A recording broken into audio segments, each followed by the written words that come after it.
I mean, the thing is, when you go through like a decade of not knowing how to socialize properly, being very awkward, being very insecure, feelings of worthlessness and resentment, they do start to bubble up. And of course, sometimes I do think what kind of person I would have been if all of that hadn't happened to me.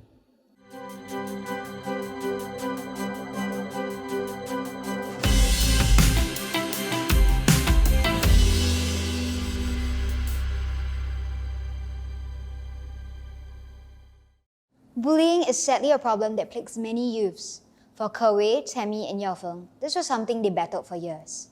In this episode of Can Ask Me, they open up about facing bullying in the past and share how they found the strength to move forward. We hope that you can watch this episode with an open mind and keep the comment section respectful. Were you asking for it?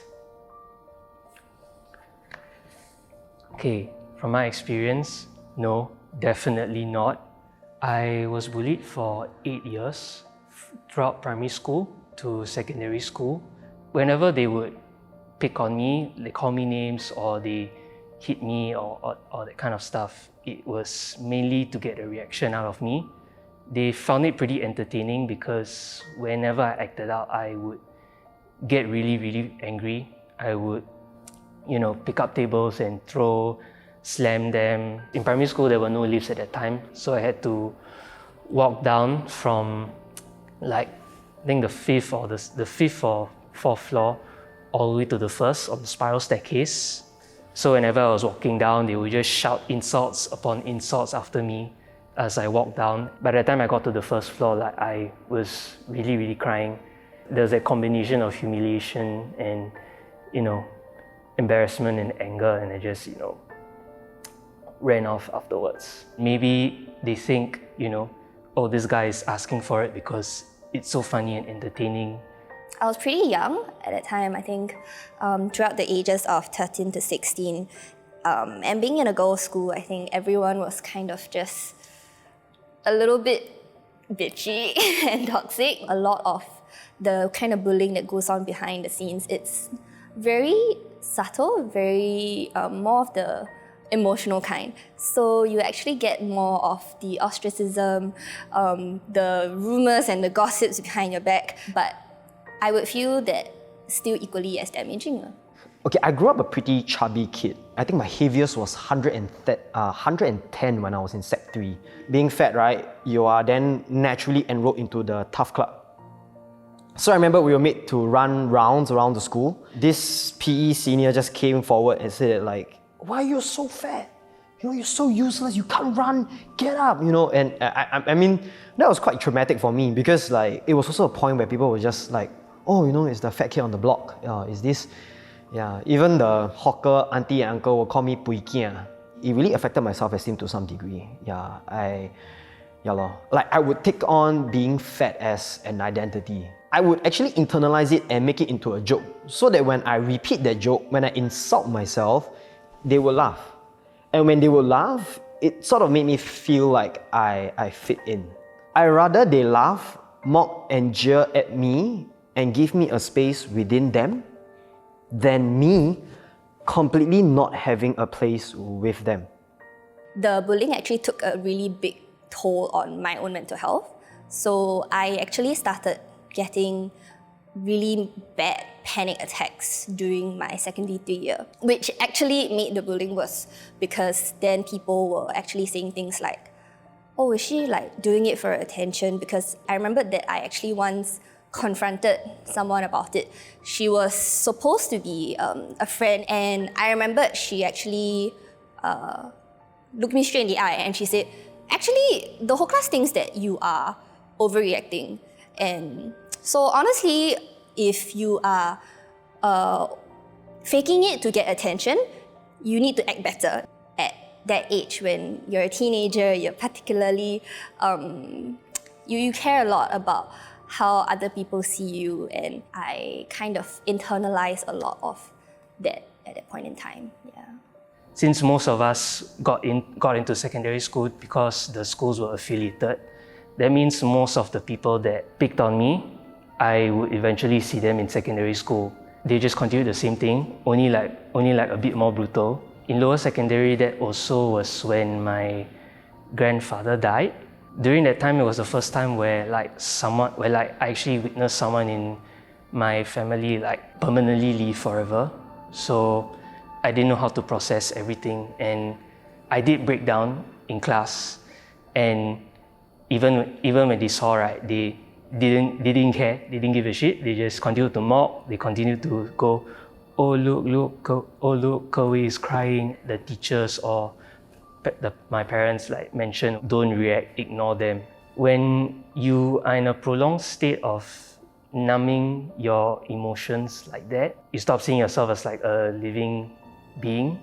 Some of the dark thoughts that I had was, if I kill myself now, I don't have to listen to all this anymore. I kept my head down. I tried my best not to bother anyone, and there's no way I would have asked for this.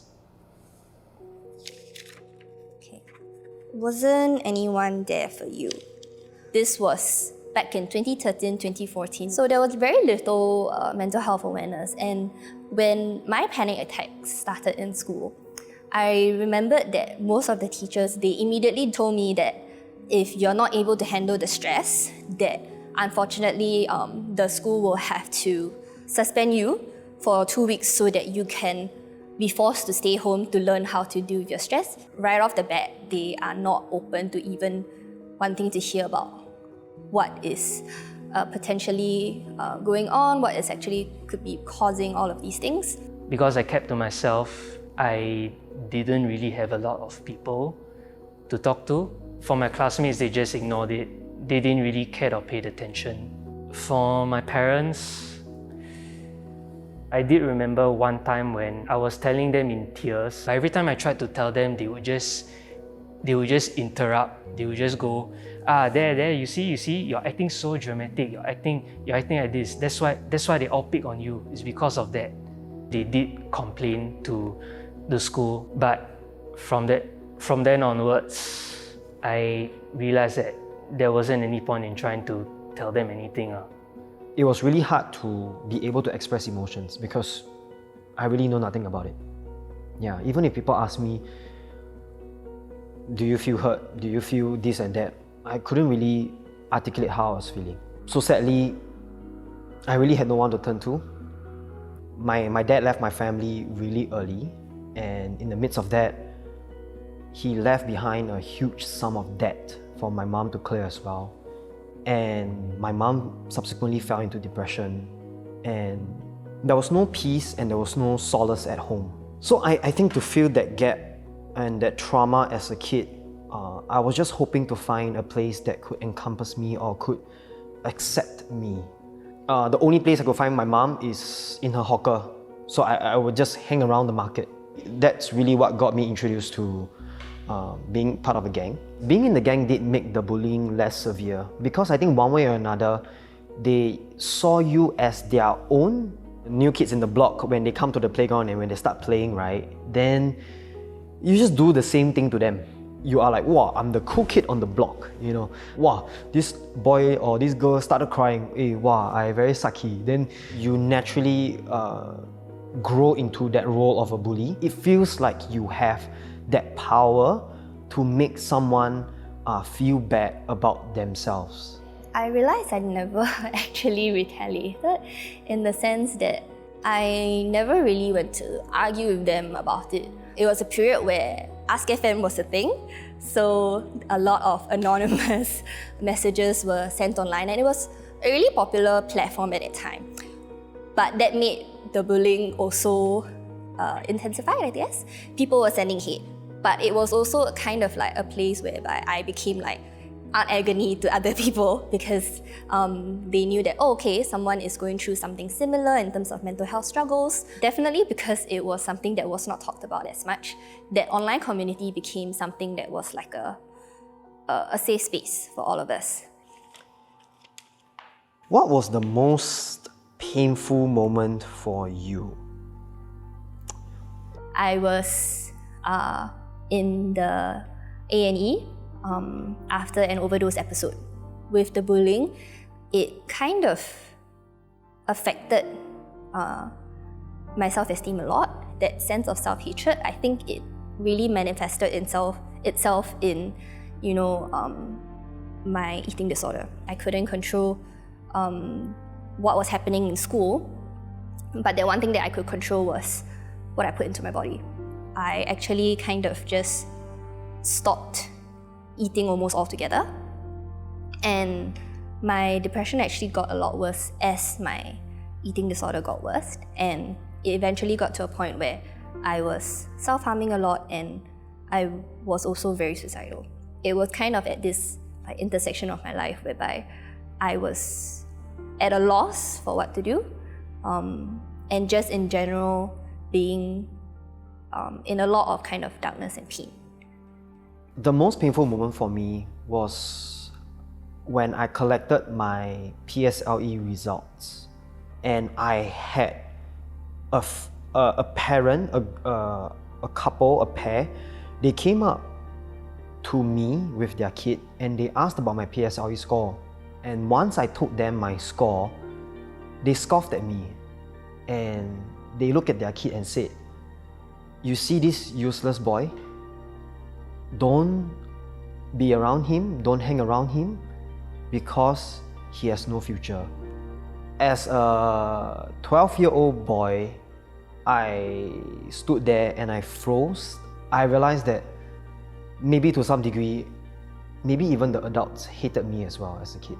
They know that I am this neighborhood kid, I am this hawker's son who hangs around in the market with bad company, and they are asking their kids not to hang around me. Even having my friends' parents say that to me, I think it really affected how I saw myself as an individual. You know how when a nuclear bomb hits, right? The worst moment isn't like the explosion, but like the after effects. I mean, the thing is, when you go through like a decade of not knowing how to socialize properly, being very awkward, being very insecure, fearing that, I would say something or do something that will result in like people using like some stuff against me or picking on me. I didn't really know how, what do close friends normally do or normally talk about. Or whenever I feel alone, then I do start to let my thoughts wander. Feelings of worthlessness and resentment, they do start to bubble up. And of course, sometimes I do think, I wonder what kind of life I would have led or what kind of person I would have been if all of that hadn't happened to me.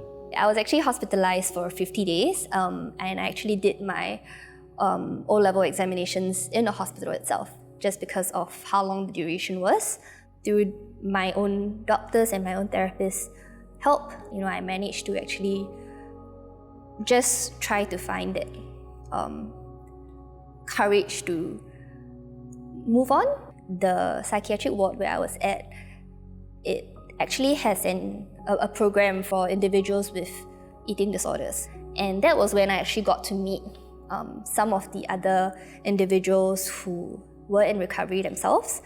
And I think that environment whereby everyone was kind of working towards recovery and the kind of environment where everyone kind of understood what it was like to go through something like that, that safe space encouraged me to actually keep on going. Healing only took place for me in the past decade. While I was going through army, being from the obese batch, my BMT was 5 months. And in the 5 months that I was alone, I had to sit with myself as an individual. I realized that I had a lot of dysfunction as an individual. With the help of my church community, and as I start opening up about things that I went through as a young boy, all the abuse, all the trauma, I had to face the ugly side of myself, understanding a different way of approaching various emotions and to respond in a different manner. I only really started healing during in the middle of NS. My vocation during NS was something that I am interested in, and doing doing that gave me like a little sense of purpose, as well as like people around also appreciated what I do as well. I realized that there are people that do appreciate me for what I do, for who I am, and knowing that I'm valued, knowing that they will have my back also is something that helped me improve my confidence as well. I gradually started letting my guard down bit by bit, while trying to also figure out how to properly talk, properly socialize with people. I know that of all the people that I meet, of all the friends that I make, they aren't going to be around me forever. But as long as they make me feel happy and secure and that I belong, I feel that that's good enough. Do you wish karma upon your bullies? Initially, there was that sense of anger in that, because I felt like, why were they being so mean to me? What did I kind of do to deserve it in that sense? So a few years into university, I actually had one of my bullies. She actually reached out to me via email. So I did meet up with her, and during that meeting, she actually apologized for what she did back then. I realized that I had gotten to a point in my recovery whereby me moving on no longer depended on whether or not they were apologetic. Along the years, I've just kind of learned to see it as it was a point in time whereby they made mistakes. I mean, I definitely hope that, they are better people than they were previously, and that they've grown from that.